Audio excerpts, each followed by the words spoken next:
disingkapkan ketika betis disingkapkan. Kalau Yesus ada taiknya bener bang. Oke, saya tunjukkan Allah punya Kalau betis gimana. Yesus ada taiknya. Allah ada betisnya gimana? Kalau Yesus ada taiknya. Saya tunjuk Allah ada betisnya gimana? Kami tidak yakin. Anda ini tidak percaya. Allah punya betis nggak? Kalau Allah punya betis, berarti kalau makin naik kemana itu jatuhnya? Allah ada betis. Betis itu kalau makin ke atas makin kemana? Makin akhirnya punya anus. Kalau punya anus berarti punya kotoran, saudara-saudara, berarti ini siap? Sudah siap? Baik. Kita kasih tunjuk ayatnya. Ya. Kalau punya betis itu, pastilah dia punya pantat. Nah, kita kasih tunjuk ya. Sebentar. Berarti ada taiknya. Masa Tuhan ada taiknya? Oke, Kan gila. kita bukakan ayatnya ya teman-teman ya. Silakan nyalakan kamera Anda. Mari. Kalau mau diskusi silakan. Aku dakwah. Baik. Ya. Ini mau bahas apa dulu ini? Oke, baiklah ya, kita kasih turun ya. Kita kasih turun teman-teman ya. Kita cuman ngobrol sama orang yang jelas-jelas saja ya. Oke, kita kasih naik lagi, ada Bustomi Ahmad. Silakan Bustomi Ahmad. Nyalakan kamera Anda, mari kita diskusi. Silakan. Halo, Bus.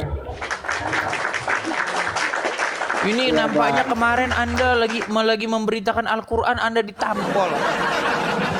Siapa yang menampol Anda kemarin itu?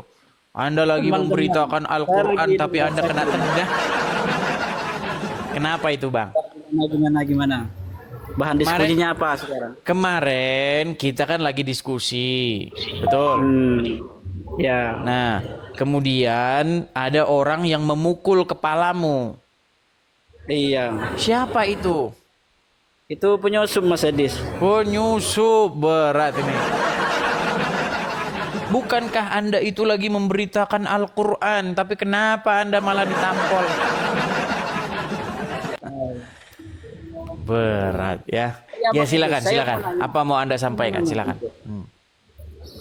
Ya di Al-Qur'an itu kan karena kita sebentar lagi bulan puasa, di Al-Qur'an itu kan ada ya ayyuhalladzina amanu kutiba alaikumusyamu kama kutiba alal ladzina min qablikum la'allakum tattaqun. Di situ karena kalian melihat orang Yahudi puasa lalu kalian ikut-ikutan puasa gitu kan? Betul. Tunggu dulu saya mau nanya. Ya kan kalian kan niru-niru Yahudi. Wahai orang-orang muslim, diwajibkan atas kamu berpuasa sebagaimana kaum-kaum yang sebelum kamu. Betul? Iya. Iya betul. Iya, berarti kalian ikut-ikutan puasa. Ada orang Yahudi puasa, ikut-ikutan puasa, ya kan? Walaupun nggak tahu mau ngapain. Saya di Injil juga pernah baca bahwasanya umat-umat Nabi Isa juga berpuasa katanya Mas Edis. Betul nggak? Iya, tapi berpuasa di dalam Bible itu ada kaitannya dengan peristiwa-peristiwa tertentu. Ada sesuatu yang diperingati di balik itu. Nah, kalau orang Islam puasa, ini misterius, memperingati apa nggak jelas. Ketika kalian puasa, kalian itu berpatokan kepada bulan, ada bulan sabit begitu, betul? Betul ya, nggak? betul. Nah, apa kaitannya sama bulan sabit ini kalian? Apakah kalian sedang melakukan ritual pemujaan dewa bulan atau bagaimana? Ya, selain itu dari perintah dari Allah dan juga di situ Al-Qur'an diturunkan Bang sebagai bentuk rasa syukur seperti itu Bang. Di mana ayatnya ini? Anda ini kalau ngomong gini, kenapa sih kalau orang Islam itu bicara selalu saja dalilnya itu ngarang gitu loh? Bah, memang itu Bang, Al-Qur'an diturunkan pada waktu bulan Ramadan Bang. Sehingga di mana ayatnya? Di mana ayatnya Quran diturunkan pada bulan Ramadan?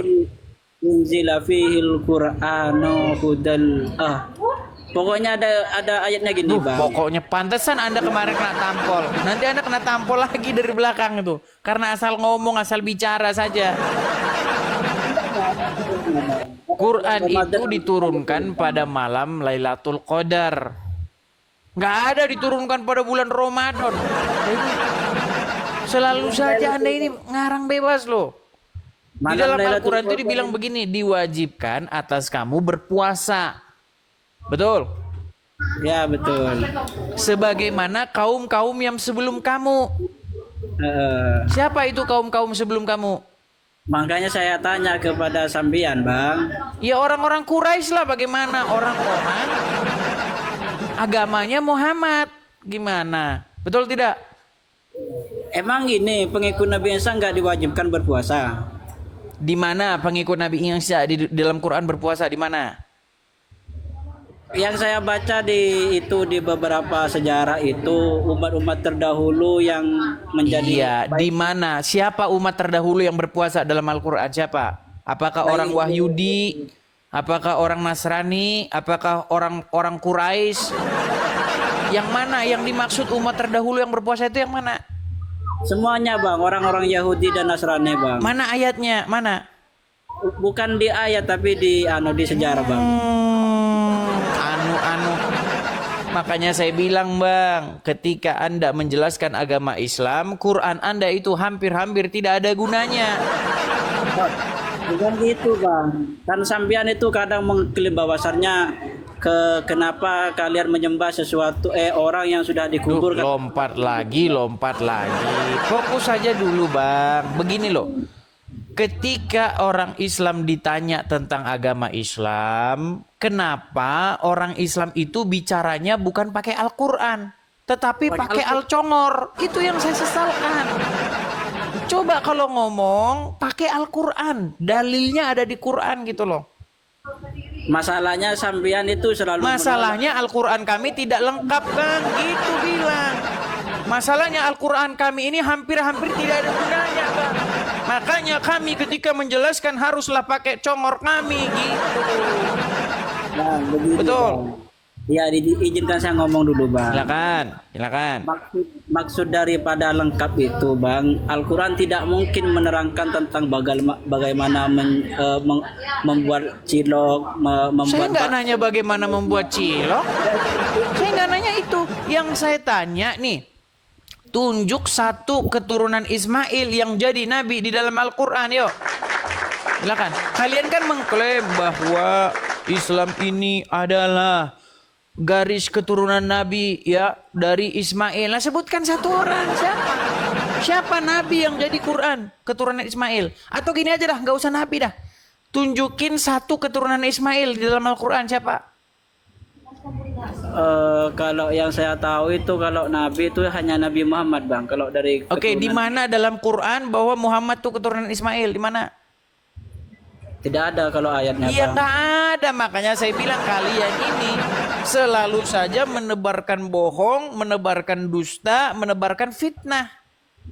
Bukan fitnah, itu memang ahli sejarah yang mengkaji itu, Bang. Aduh, ahli sejarah lagi. Jadi Quran tidak ada gunanya untuk menjawab itu. Bukan nggak ada gunanya, Bang. Oke, kalau begitu saya tanya, di Quran mana ada ayat bahwa keturunan Ismail itu ada yang jadi nabi? Sebutkan satu namanya. Itu ahli sejarah yang mengkaji, Bang. Waduh, ahli sejarah. Oke, baiklah. Karena Anda tidak menggunakan Quran sebagai dalil untuk berhujah, maka Anda saya turunkan dulu ya. Sampai ketemu lagi Bustami Ahmad. Berat saudara-saudara. Teman-teman sekalian, beginilah saya bilang. Setiap hari mereka bilang Quran kami ini menyempurnakan.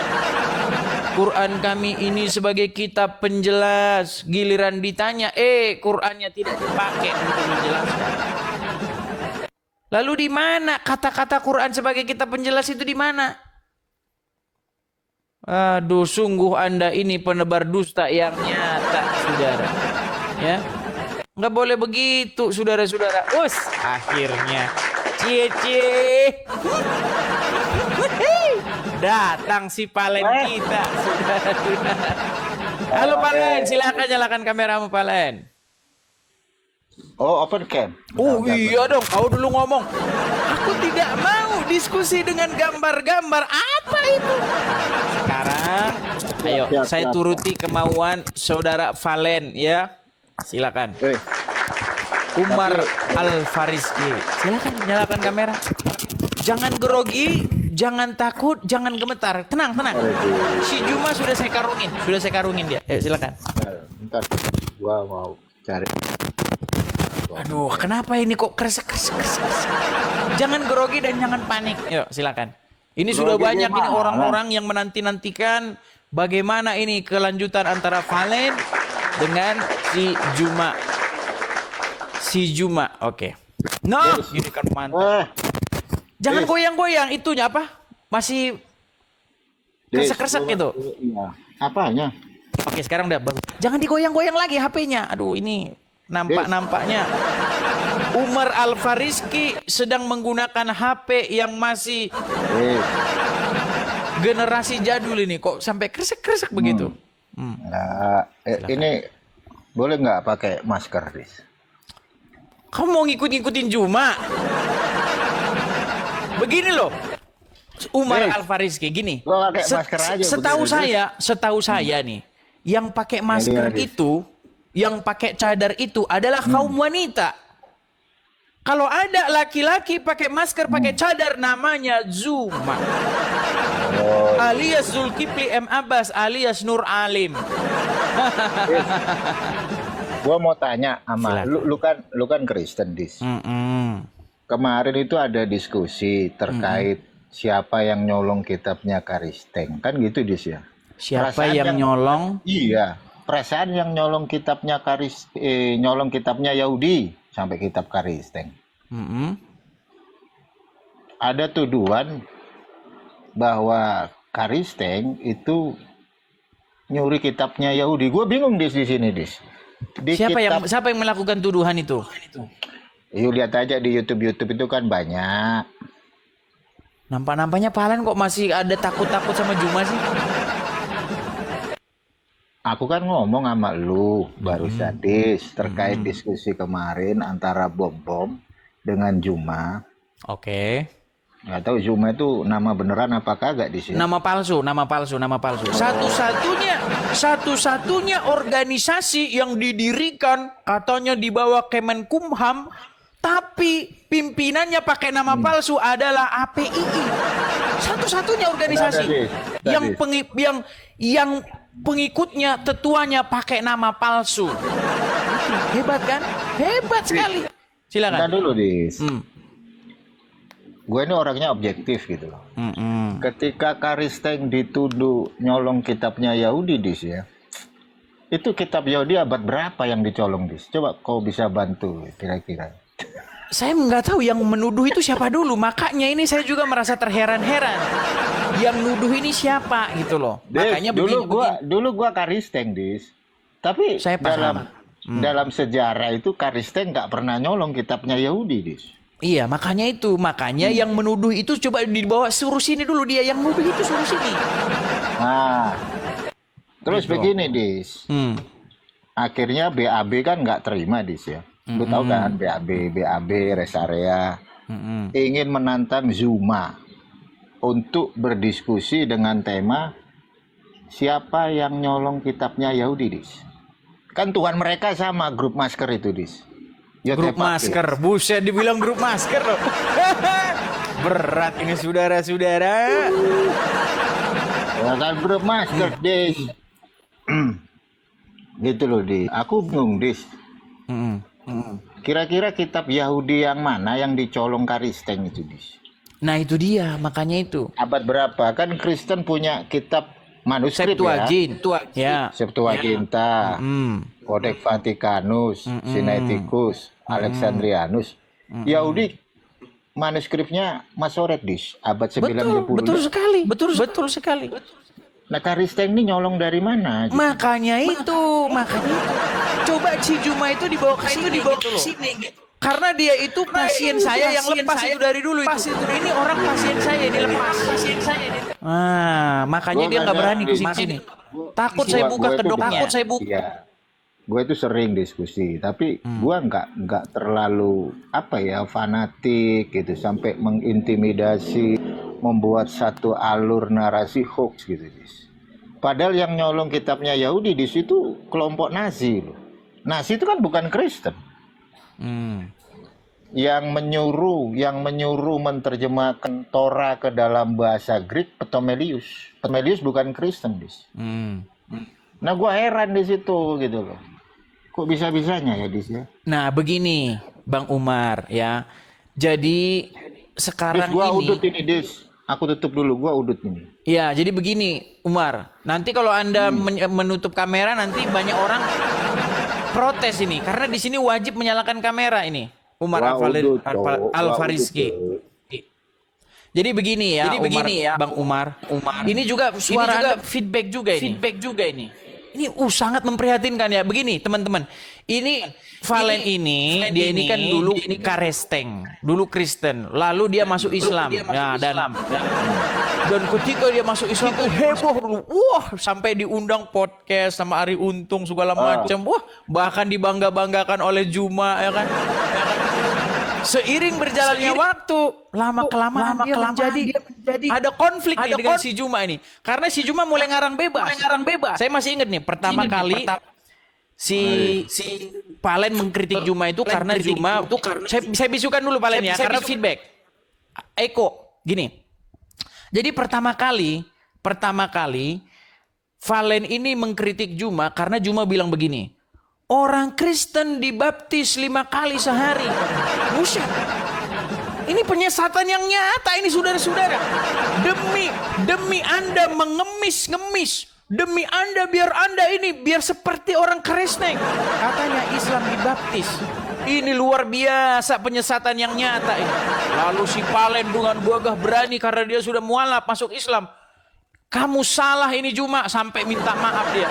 Saya Bang Zuma, Zulkifli M. Abbas, saya minta maaf kepada Valen. Wah, mungkin rupa-rupanya dari situ dia mulai dongkol. Dia mulai dongkol sama Valen ini. Sialan, saya diajari oleh mualaf ini. Ya kan?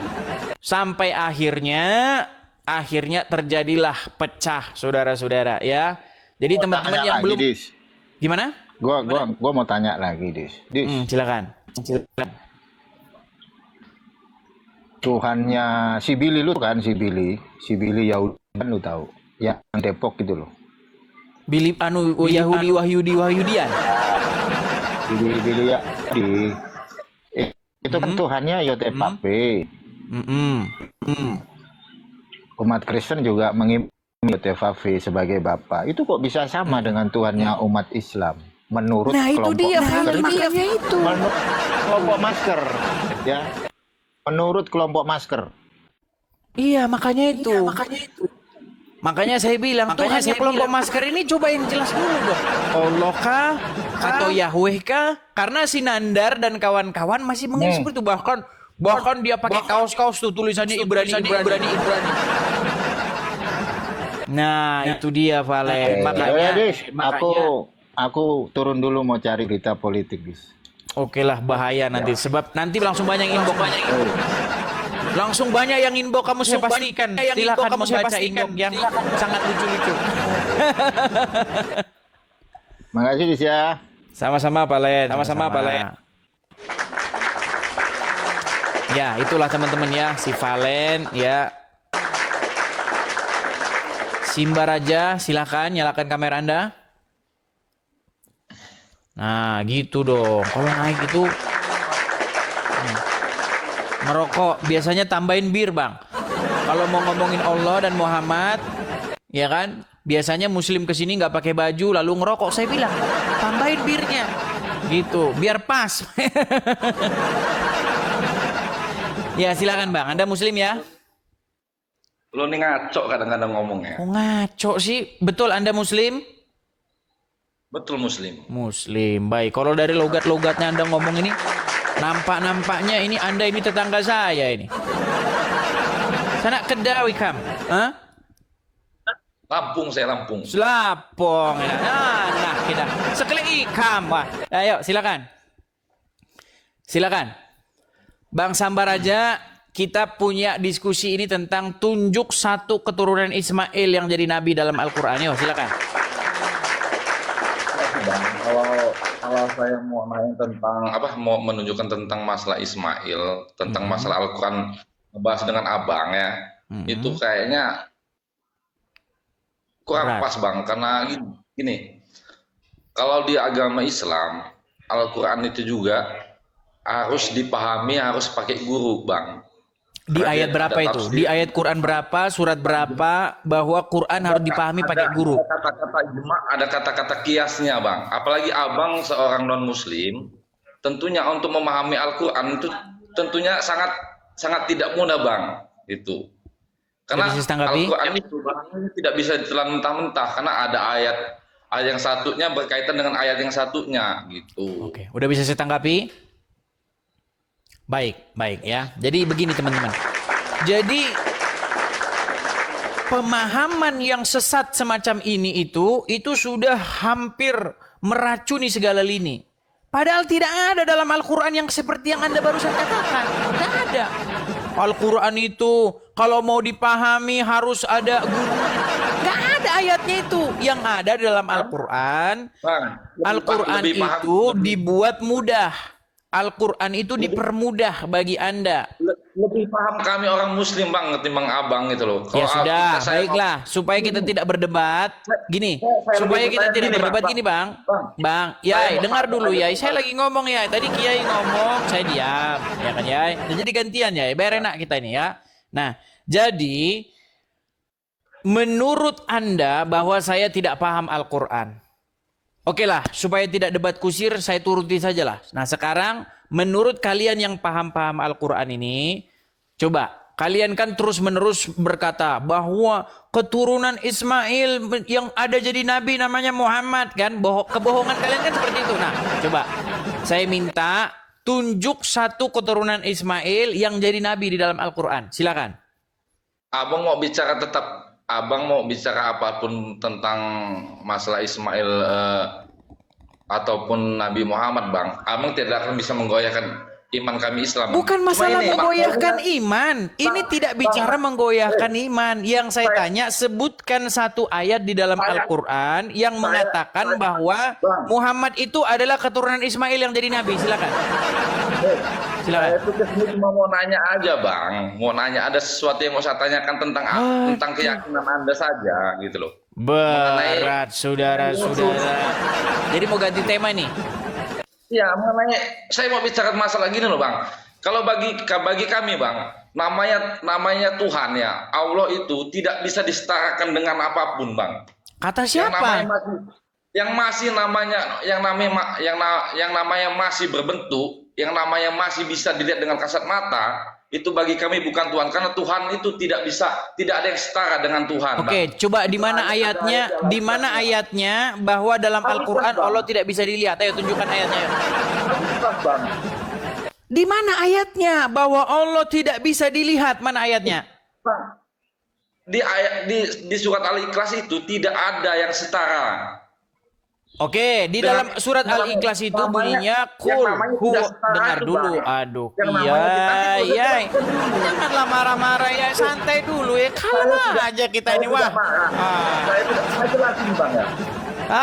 Aduh, kita ini santai saja ngomong malah kita. Yai, dengar ya. Di dalam surat Al-Ikhlas dikatakan Anda yang namanya Yesus, ya itu bentuknya manusia, ya makhluk. Kalau bagi kami itu dianggap Tuhan, tidak. Oke, karena bagi kami yang namanya Tuhan itu tidak ada yang bisa menyetarainya. Tuh. Saya ada yang setara dengan Allah. Mau saya kasih tahu? Tidak ada. Makanya mau saya kasih tahu nggak? Kalau masih bisa Anda bayangkan. Oke, baik. Saya kasih tunjuk apa yang setara dengan Tuhan kalian. Saya kasih tunjuk. Yai. Coba saya tanya Yai, tahu nggak ini apa? Apa? Ini apa coba? Ya, apa coba? Ini adalah batu hitam di Arab yang diciumin sama orang Islam. Nah, sekarang saya tanya, apakah batu ini beranak? Tidak. Apakah batu ini diperanakkan? Tidak. Apakah Allah beranak? Tidak. Apakah Allah diperanakkan? Tidak. Nah, sama kan? Sama, saudara. Loh, ini tidak beranak dan tidak diperanakkan, saudara. Sekarang saya tanya, apakah Allah bisa menghapus dosa? Apakah Allah bisa menghapus dosa? Yang bermasalah. Itu namanya, yang namanya masih berbentuk. Itu namanya Tuhan. Di mana ayatnya? Di mana ayatnya yang berbentuk itu bukan Tuhan? Di mana? Tidak ada yang ya kalau masih bisa setara. Ya, Pak, kalau masih ini sebah. Nah kita berat diskusi kita nih, Wah. Yai, dengar Yai. Yai, dengar dulu Yai. Ini tidak seperti keyakinan Anda, Bang Edis. Bang, yang namanya makhluk. Kiai, dengar dulu Kiai. Yai, dengar ya. Tidak ada ayat di dalam Al-Quran yang menyebutkan bahwa Allah itu tidak bisa dilihat. Coba tunjuk mana ayatnya yang bilang Allah tidak bisa dilihat. Yang ada itu Allah itu yang zahir dan yang batin. Tahu nggak pengertian zahir itu apa? Zohir. Bang, yang namanya di dunia ini ya. Berat, saudara. Apa aja akalnya yang tidak sampai, Bang. Masalahnya begini Kiai. Al-Quran bilang Allah itu ada betisnya. Betul tidak? Siapa yang ngomong? Buset dah, mau saya tunjukin ya ayat yang menunjukkan ketika betis disingkapkan. Kalau Yesus ada taiknya bener, Bang. Oke, saya tunjukkan Allah punya betis gimana? Yesus ada taiknya. Allah ada betisnya gimana? Kalau Yesus ada taiknya. Saya tunjuk Allah ada betisnya gimana? Kami tidak yakin. Anda ini tidak percaya. Allah punya betis nggak? Kalau Allah punya betis, berarti kalau makin naik kemana itu jatuhnya? Allah ada betis. Betis itu kalau makin ke atas makin kemana? Makinnya akhirnya punya anus. Kalau punya anus berarti punya kotoran, saudara-saudara, berarti ini saudara. Coba sekarang saya tanya Allah punya betis. Sekarang saya tanya Allah punya betis nggak? Tunjukin. Mana? Oke, baik. Ada Al-Quran di situ? Mana? Coba tunjukin aja ayatnya. Sebentar, sabar. Sabar, saudara-saudara, dia akan meninggal itu. Sebentar. Sabar. Siapin Al-Quran di situ ya. Siapin Al-Quran di situ, sudah siap? Sudah siap? Baik. Kita kasih tunjuk ayatnya. Ya. Pasti ada taiknya. Kalau punya betis itu pastilah dia punya pantat. Nah, kita kasih tunjuk ya.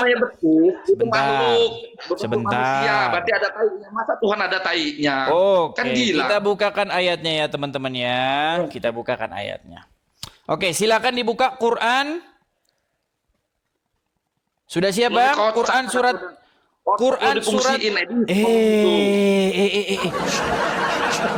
Quran surat Al-Qalam. Silakan. Ayat yang ke-42, silakan dibaca. Coba tunjukin kayak apa pemahaman lu. Bagaimana ini saya mau baca ini? Adakah Quran di situ? Saya tidak mau ngebacain Al-Quran itu kepada orang yang... baiklah kalau seperti itu ya. Kita kasih turun kalau begitu. Ini kalau begitu dia aja baca majalah Bobo aja, majalah Bobo. Shalom teman-teman Alumaga, jumpa lagi dengan Alumaga Channel. Baru saja kita menyaksikan video Hedis dengan peserta pendiskusi, yaitu dari saudara-saudara kita Muslim. Saya rasa dalam berdiskusi tentang agama, kita sebaiknya menjaga etika dan kesopanan dalam berbicara. Meskipun kita bisa memiliki pendapat yang berbeda, menggunakan kata-kata kasar atau tidak pantas hanya akan merusak suasana dan mengurangi kualitas diskusi.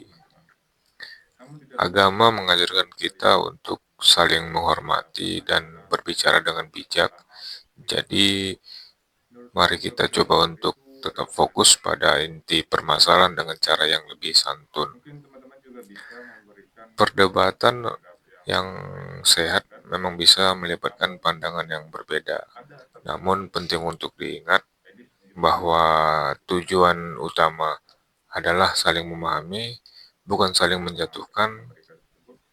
Kata-kata kasar atau menghina hanya akan memperburuk situasi dan menjauhkan kita dari tujuan tersebut. Mari kita ingat bahwa diskusi yang baik harus mengedepankan argumentasi yang logis dan berlandaskan rasa saling menghormati, agar kita bisa mendapatkan pemahaman yang lebih dalam tanpa menyinggung perasaan orang lain. Disclaimer, ini hanyalah diskusi, bukan ajang untuk mencari pemenang atau juara. Jadilah penonton yang baik dan bijak. Tuhan Yesus memberkati.